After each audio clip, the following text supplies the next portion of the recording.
he has a book out about gentrification, and we see a lot of that happening in our communities, and so I'm really excited to hear what he has to say today about how we can monetize gentrification. And so without further ado, I'm going to read his bio because it is very impressive. Global business leader, celebrity car builder, published author, and speaker, Thomas T.J. Lofton revolutionized the low-riding and auto industry with nearly 3 decades of business innovation. Mr. Lofton formerly founded 3 successful global businesses: Express Gold Plating, Compton Wire Wheels, and Model Suspension. Mr. Lofton manufactures auto parts. He also played a pivotal role in creating the multi-billion-dollar low-riding industry. His classic cars led him into the film industry, as his cars were featured in music videos, movies, commercials, and television shows. He was also invited to be on the set of NWA's reunion movie, Straight Outta Compton, and Driving While Black. Mr. Lofton is featured in countless magazines highlighting his industry genius. He recently has been featured in the Washington Informer newspaper in Washington, D.C., and in the Liberated Minds Black Home School and Education Institute magazine. Mr. Lofton also has a production company called Loft 10 Productions. Through his production company, he travels the country giving keynote speeches, panel discussions, workshops, business trainings, lectures, and provides business coaching and consultation. He also speaks on numerous panel discussions around the country with the Black College Expo. He travels the country with his tours called The Auto Industry and Monetizing Gentrification, of which he just released his first book, Monetizing Gentrification. As an expert to gentrification, real estate, and business investments, he trains investors to create wealth and coach people on how to monetize gentrification and create legacies. Mr. Lofton develops educational programs through his online course, TJ's Wealth Academy, by planting the seeds of entrepreneurship. He is dedicated to educating the masses by creating entrepreneurs, not employees. Please help me welcome Mr. T.J. Lofton.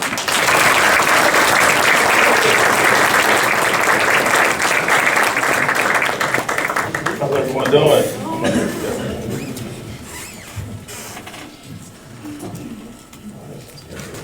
Yeah. How's everyone doing? Boy, coming up after someone just talked about you, that makes me want to stay out of the way, right? It's like I'm looking around like, who's she talking about? Like, oh yeah, I did that. Give yourselves a hand. I think it's important that we have more entrepreneurs because somebody got to create jobs, right? Right? Right. Everybody want a job or a business? You might be in the wrong class. Okay, so is it okay if I tell y'all a little bit about my background? How did I get here? How did I get started? Well, I grew up in Compton, California, the capital of lowriders. Y'all familiar with lowriders? All those cars bouncing up and down and all the rap videos. Y'all seen those, right? So I started off as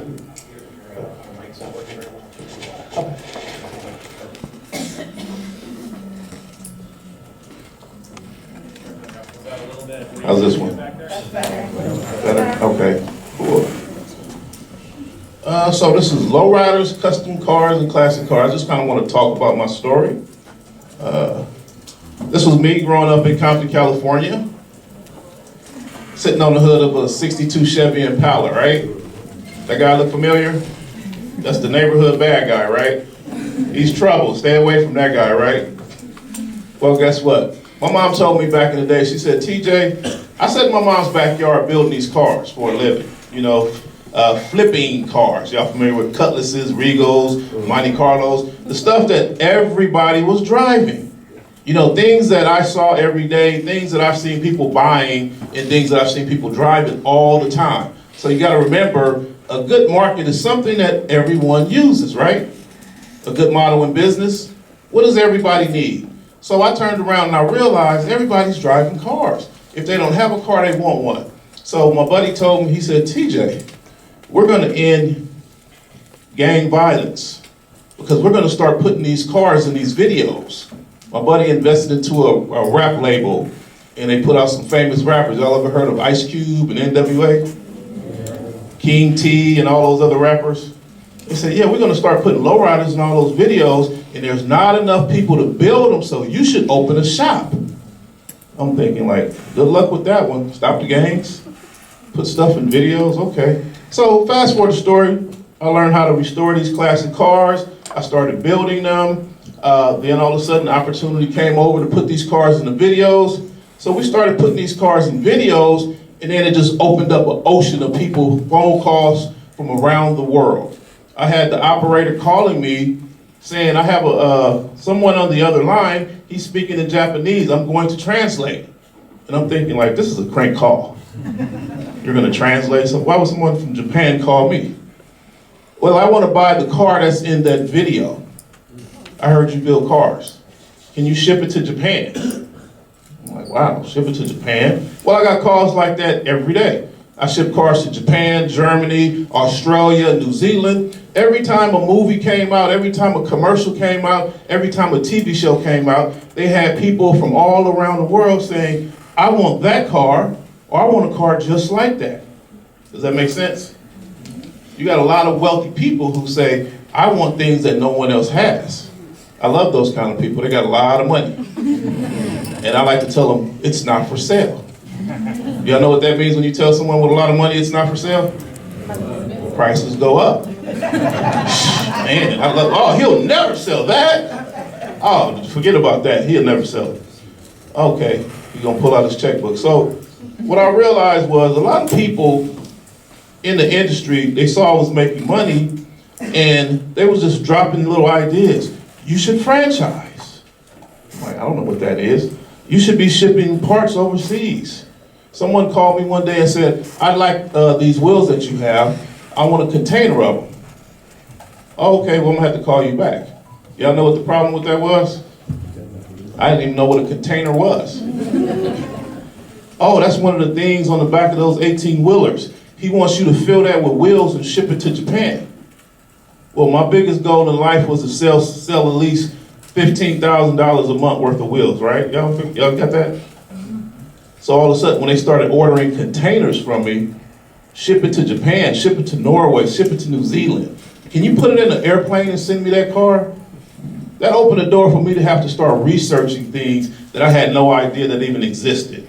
So I wish I would have known about Gary back then.